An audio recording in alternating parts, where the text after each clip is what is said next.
మీరు ఎలా మీ కో యాక్టర్స్ని కానీ మీ టీంని ఎలా మోటివేట్ చేసేవాళ్ళు?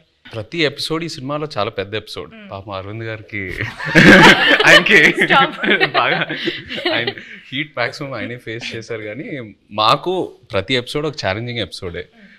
అండ్ సముద్రంలో చాలా వరకు షూటింగ్ చేసాం ఈ సినిమా. అండ్ సముద్రంలో చేయటం not at all easy. So షెడ్యూల్కి కొంచెం గ్యాప్స్ ఎక్కువ తీసుకునేవాళ్ళం. మీరు ఆ పెద్ద బోట్లో ఉంటే లైఫ్ బోట్లో, పెద్ద బోట్ సింక్ అవుతూ ఉంటే లైఫ్ బోట్లోకి ఎక్కాలన్నారు కదా. నాకు ఆ సిచ్యువేషన్ వచ్చుంటే, నేను పెద్ద బోట్లో ఉన్నా, స్టామ్ వచ్చింది, నేను చందుకు ఫోన్ చేస్తా, చందు నన్ను కాపాడు చందు అంటే, తను ఒక లైఫ్ బోట్లోకి వచ్చి నన్ను లైఫ్ బోట్లో పెట్టి తను వెళ్ళిపోతాడు. నన్ను మధ్యలో ఆ లైఫ్ బోట్లో వదిలేస్తాడు. I will come in some time, మీరు అక్కడే ఉండండి, నేను కొన్ని రోజుల్లో వస్తా, డోంట్ వరీ. అక్కడే ఆ లైఫ్ బోట్లో నాకు స్నాక్స్, ఒక ఎంటర్టైన్మెంట్ అన్నీ నన్ను కంఫర్ట్గా పెట్టి నేను వస్తా. ఒక 1-2 monthsలో వస్తా, వచ్చి పికప్ చేసుకుంటా. అంత కూల్గా ఉంటాడు మా చందు. సో మీరు మధ్యలో వదిలేస్తారు అలాగా? మధ్యలో వదిలేదండి, ప్రిపరేషన్ కోసం.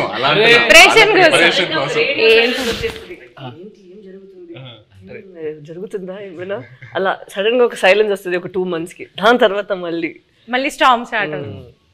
మేము కలెక్ట్ చేసిన ఇన్ఫర్మేషన్తో కానీ మీరు రాసుకున్న స్టోరీలో ఇంటర్వెల్ కంప్లీట్ వేరండి.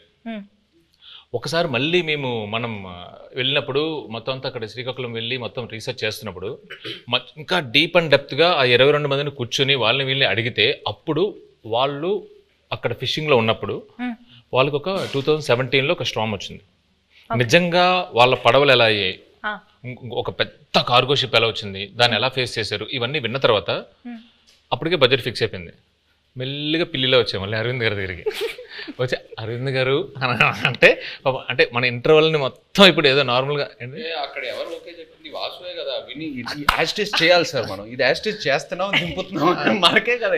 అవును చెప్పింది, నా దగ్గరికి వచ్చి అప్పుడే ప్రపోజల్ చెప్పారు, మీరంతా డిసైడ్ చేసుకున్నా వాసు అక్కడ ఫిక్స్ అయినారంటే, అమ్మా సూపర్ అంతకన్నా అని చెప్పాము. అప్పుడు ఆ స్టార్మ్ సీక్వెన్స్ వచ్చింది. మెల్లగా మా ఛాంబర్ రూమ్ ఒకటి ఉంటుంది, మాకు ఏం మాట్లాడుకున్నా కంపెనీ రూమ్ అన్నట్టు. సో అరవింద్ గారితో కూర్చోబెట్టి మెల్లగా చెప్పి నన్ను అప్రూవల్ చేశారు. సీరియస్గా చెప్పనండి, ఈయన బడ్జెట్ గురించి మాట్లాడుతున్నారు కానీ మధ్యలో నేను అలిగేసి నాకు ఇది వద్దు నేను చేయను అని చెప్పాను. ఆ స్టార్మ్ సీక్వెన్స్ వద్దు అరవింద్ దగ్గర, మామూలుగా వెళ్ళిపోదాం అంటే ఆయనే నో, ఇప్పుడున్న ఆడియన్స్కి ఆ స్పాన్ తెలియాలి, అది కావాలి అని చెప్పి ఆ స్టార్మ్ని ఆహ్వానించింది ఆయనే. సీరియస్లీ. నాగ చైతన్య గారు మ్యూజిక్ గురించి కొంచెం మాట్లాడతారా? డిఎస్పి గారు మ్యూజిక్ ఎలా ఉంది? బయట ట్రైలర్లో ఒక జైల్ ఎపిసోడ్ అయినా, ఒక స్టార్మ్ సీక్వెన్స్ అయినా, ఏది చూసినా ఈ సినిమా సోల్ అనేది ఒక లవ్ స్టోరీ.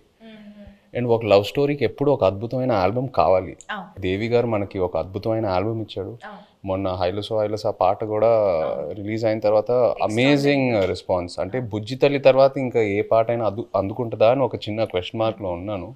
బట్ హైలసో రెస్పాన్స్ చూసాక ఫీలింగ్ సో హ్యాపీ. సో దేవికి థ్యాంక్ యూ చెప్పాలి. అండ్ పైగా శ్రీమణి గారికి, లిరిక్స్ రాసిన శ్రీమణి గారికి చాలా బాగా బ్లెండ్ చేసి super output. So I think half the job is done ఆ విషయంలో, సక్సెస్ విషయంలో, ఆడియో సక్సెస్ అయినట్టు. మ్యూజిక్ ఎవరిని పెట్టుకుందామని చాలా డిస్కషన్ వచ్చింది.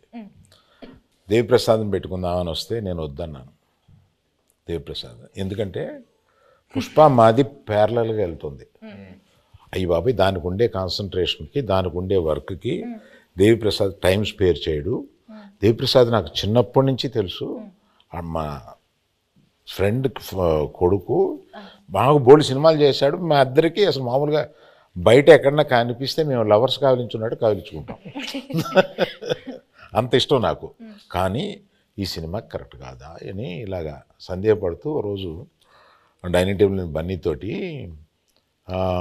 రే ఈ మ్యూజిక్ ఒకటి కన్ఫ్యూజింగ్గా ఉంది, ఎవరిని పెట్టుకోవాలి ఏంటి అని అంటే, దేవి అని ఎందుకు అనుకోండి, మీ పిక్చర్లో లాగేస్తారు మీరు మొత్తం, మాకు టైం స్పేర్ చేయరు, ఇంకా అదే ఇంత నిన్ను అడిగి డైరెక్టర్ని అడిగి మేము ఆయన టైం తెచ్చుకోండి, మాకు వద్దు, అలా వద్దు అన్నాం. లవ్ స్టోరీ అన్న తర్వాత దేవి ఆలోచించక అన్నాడు. So some credit inside back side of the decisions ఇవి కూడా ఉంటాయి. I don't know whether I will get the chance to acknowledge this. ఇప్పుడు అందరూ ఒక just 1 word about the movie, ఒక్క వర్డ్ లో డిస్క్రైబ్ చేయాలంటే ఏం చెప్తారు సార్? దుల్లగొట్టేస్తాం.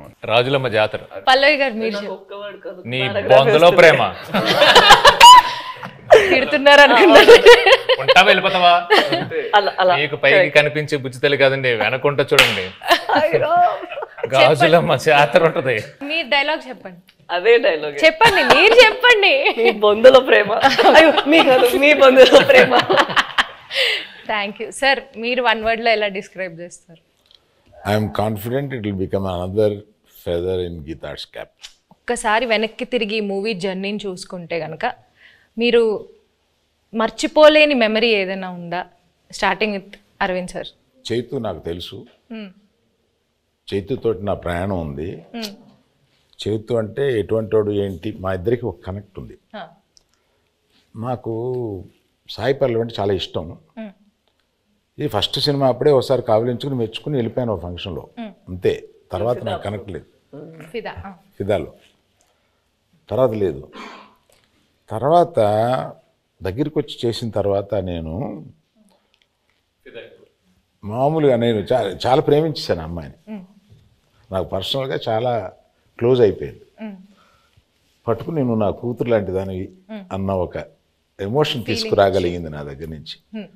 She is that transparent. అమ్మాయి మ్యాక్సిమం నాకు బాగా నచ్చింది ఏంటంటే grey is very less, which is not common. She is more black and white. Thank you. So మర్చిపోలేని memory my relationship with Sai Pallavi. Sai Pallavi. మీరు చెప్పండి చేయగారు. నాకు ఈ సినిమాయే ఒక జర్నీ నిజంగా చెప్పాలంటే. ఈయన వెరీ పాజిటివ్. అంటే అందరం జోకింగ్గా మాట్లాడుకుంటాము, 1.5 years షూట్ చేసాము అది ఇది అని. బట్ వెరీ రేర్లీ మనకి ఇలాంటి సబ్జెక్ట్స్ దొరుకుతాయి. ఒక కొన్ని రియల్ ఇన్సిడెంట్స్ బేస్ చేసుకొని ఇన్స్పైర్ అయ్యి హ్యూమానిటీ మీద కొన్ని సబ్జెక్ట్స్. అంటే నాకు లవ్ స్టోరీస్ అంటే బాగా ఇష్టం. బట్ ఈ సినిమాలో ఏంటంటే ఒక కపుల్ మధ్యన ఉన్న ప్రేమ అది ఆనెస్ట్గా ఉంటే ఎంత దూరం వరకైనా వెళ్ళొచ్చని, ఏ ఛాలెంజ్ అయినా ఫేస్ చేయగలుగుతాము.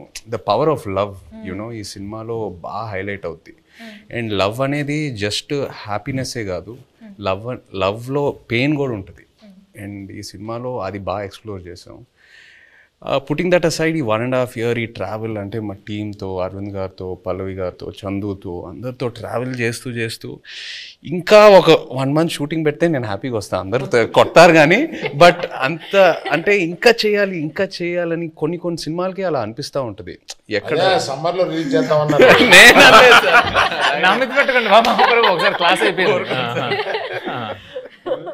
ఈ హెయిర్, ఈ బియర్డ్, ఈ లుక్ వల్ల నేను వేరే ఏ ప్రాజెక్ట్ కూడా చేయలేను. It's very unique to this character. నాకు ఎక్కడ నిజంగా ఇబ్బంది అనిపించలా.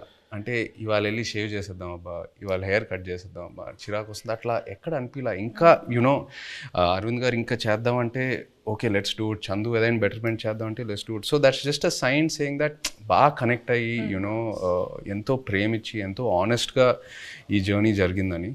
So yeah, I think it'll be very memorable for me. Yeah, the movie itself is very Chaitanya memorable. గురించి మాట్లాడాలి. నేను I told you this already. నేను తనకి కూడా చెప్పాను, నాకు లవ్ స్టోరీలో చేసిన చైతన్య గారు అండ్ ఇక్కడ మన తండ్రిలో చేస్తున్నప్పుడు చాలా డిఫరెన్సెస్ కనిపిస్తుంది. ఒక యాక్టర్కి మన నార్మల్గా జనాన్ని చూసినప్పుడు అక్కడ నుంచి కొన్ని విషయాలు మనం పట్టుకుంటాం కదా. ఇక్కడ నాకు చాలా బాగా కనిపించింది తను ఎలా కొన్ని క్యారెక్టరిస్టిక్స్ అక్కడ నుంచి తీసుకున్నారు. Not for body language but for mind set. ఎలా వాళ్ళు ఆ మైండ్ సెట్ ఉంటే మనకి అప్పుడు యాటిట్యూడ్ కూడా వస్తుంది. అది మాట్లాడినప్పుడు not the Masih once but at least for the ప్రేమతో మాట్లాడినప్పుడు, లేదంటే తన కోపాన్ని లోపల పెట్టినప్పుడు. అండ్ ఎస్పెషలీ ఒక సీన్ తను ఆ ప్రిజన్లో ఉన్న ఒక సీన్ ఉందా, నాకు ఫస్ట్ వాళ్ళు అది షూట్ చేశారు, దాని తర్వాత నా సీన్ షూట్ చేశారా, కరెక్ట్ కదా. నేను అది చూసిన తర్వాత తనకి చెప్పాను, మనకి ఉన్న స్క్రిప్ట్ తన చేసిన పర్ఫార్మెన్స్కి మనం ఇది చేస్తే అది కొంచెం తగ్గిపోతుంది. సో మనం ఇది ఇంకా కొంచెం లేపేద్దాం, లేదంటే it wouldn't be equal to his performance that he's done over there అనేది ఆ దేవుడు. మేము ఎంతో ఒక సీక్వెన్స్ చేసాం. ఆ సీక్వెన్స్ కి ముందు ఈవిడ ఒక సీక్వెన్స్ ఉంది. సో అది చూసి అది ఏదైతే సీన్ ఉందో ఇది సరిపోదు to match that scene. Exactly. So అలా నాకు అనిపించింది. It was too honest for me. అప్పుడు నేను చెప్పిన మనం ఇక్కడ ఇది ఇంకా బెటర్గా ఇది చేయాలి, లేదంటే ఇది తగ్గిపోతుంది, దీనికి అది తగ్గిపోతుంది అని we had to do even that way. So